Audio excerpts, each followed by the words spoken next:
Hey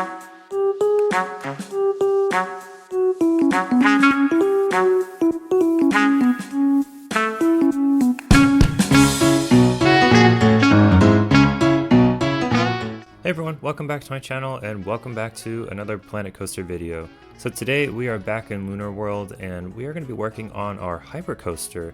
So this hypercoaster that you see here I built a long time ago and I've decided to cut it out and delete it in favor of an RMC hypercoaster more specifically.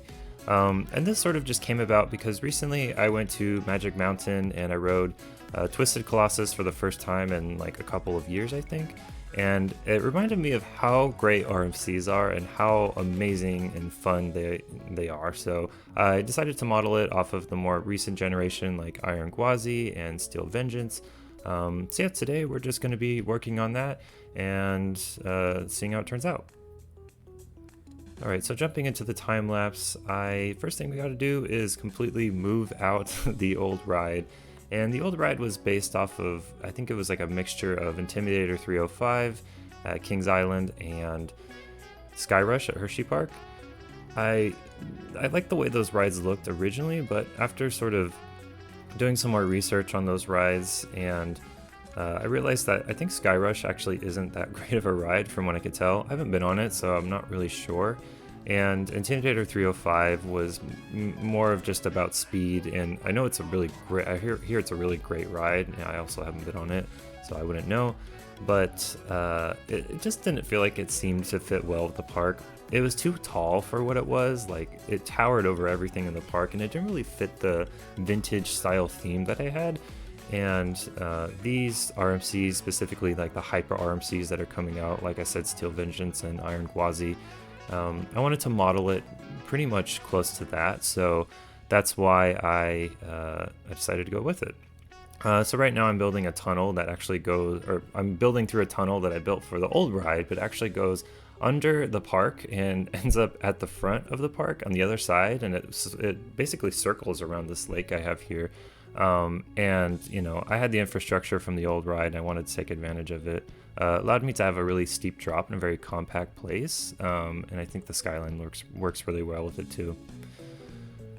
So moving on to some of the elements, the first thing I'm going to be doing is, now that we're back and looped around to the drop, I'm actually going to be doing something based off of Steel Vengeance, where it has this sort of upper corkscrew barrel roll, and then it turns around and it comes back to another vertical twist. It's like a barrel roll, and well, it's like a half barrel roll because it sort of turns. It doesn't make the full like roll. It does like a half turn.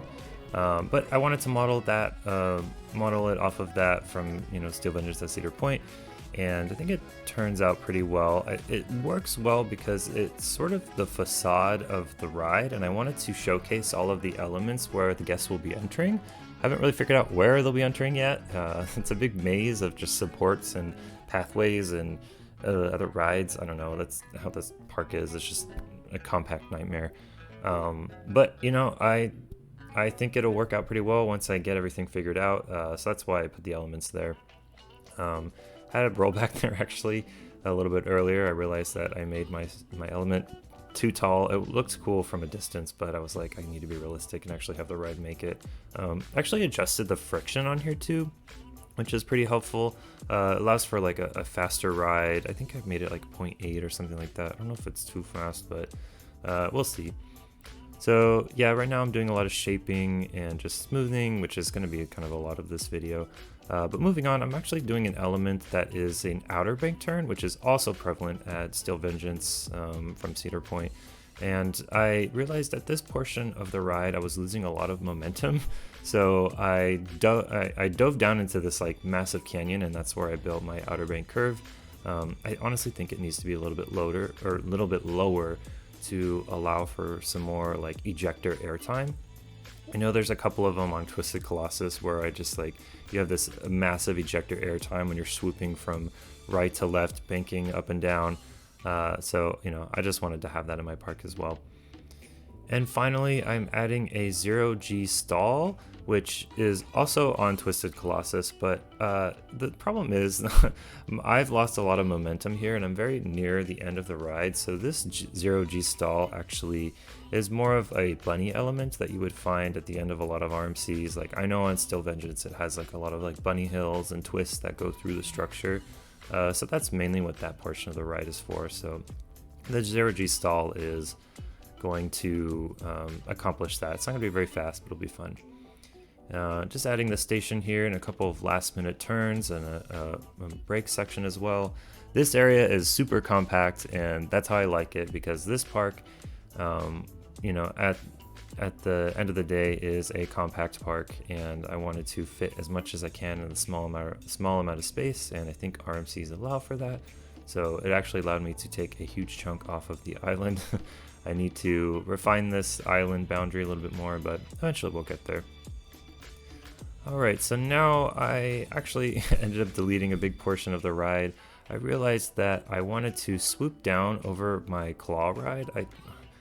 I'm blanking on the name, I don't know. I know there's a couple of them around the world, but they're very rare. This area of the park, just FYI, is going to be like the age of invention, so this is going to be some like big robotic structure that people could ride on. It'll be like a turn of the century, sort of like early or late 1800s, like age of invention, and you're going to be those like quirky, fun inventions. So I figured the ride would fit well, but I wanted to swoop around under it, and I actually found that I ran out of space, so I had to go under the pathway and through the line to another ride that I'm building off to the right. We'll get to that in another video. But yeah, so I actually struggled a lot trying to figure out a way to weave my way through in and out of everything, because there's also going to be this big structure that's going to go kind of where my upper bank turn is going right here, and so it's a lot of like tight turns, and I hope no one will break their neck on it. I think it should be fine based on just looking at it. But either way, if that is the case, then I don't really mind it. It's Planet Coaster. We're not building, you know, we're trying to build a realistic park here, but it's not gonna be that crazy. I've actually recently been watching Nerd Chacho, and he's extremely into detail, so don't tell him. So next up, we are working on the support structure for the RMC, and it's like I said, I based the support structure off of both Iron Gwazi and what was the other one? Goliath at Six Flags America. It sort of has this parabolic arc structure that really offers like a really great sightline. I don't really know how else to describe it. I think it looks super cool, and it allows for a lot of great airtime. So yeah, I'm just sort of adding the supports that reflect a realistic one. Like, for example, you can see here in Iron Gwazi, there's a couple of towers that support up this big arc structure. So that's basically what I'm doing here. I'm adding some side supports, and this was actually a lot of fun to build, because it's very cut and paste, like a Erector set style building, which as a child I had an Erector set, and I also played with Kinects, which you know, had a lot. I built a lot of these sort of tower structures, so I was like, this is easy, I know what to do. It took a while to understand like an RMC scale, you know, looking a lot of reference photos like Iron Gwazi, which who knows when that's going to open, by the way.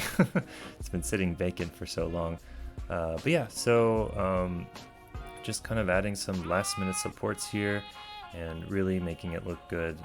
This took a while to actually to build, but you know, I feel like the time went by pretty fast. I actually built the whole arc structure off camera, because I wasn't sure like if I was actually going to do it. It was actually very experimental, and I eventually, you know, I eventually added this like arc structure.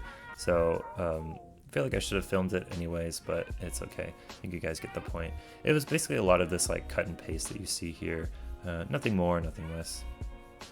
Alright, so finally I realized the structure that to make it look realistic, the structure was going right through one of my tracks, so I had to do a little bit of adjustments. I ended up doing, like, there's a pop of airtime hill that occurs around here. I decided to make it more of a curved airtime pop of airtime hill at the bottom of, like, or you know, right before a big element. You see this a lot on RMCs. So I like slightly curved it. I know this happens on Steel Vengeance. I actually don't know how it feels or what the sort of like curved pop of airtime feels like, but I think it works pretty well. And finally, just doing some last minute adjustments, doing a lot of smoothing and shaping. The smoothing and shaping is actually one of my favorite things to do. I think it's pretty neat, pretty fun, and really, you know, you put your coaster down, but once you smooth it and once you shape it, it really brings things together, and a POV is obviously the most telling of them all. But yeah, hope you guys enjoyed this video. We're kind of nearing the end. This was a lot of fun, and I'm really excited to share more. So yeah, feel free to subscribe, and I hope to see you all in the next video, and enjoy some end of video B-roll.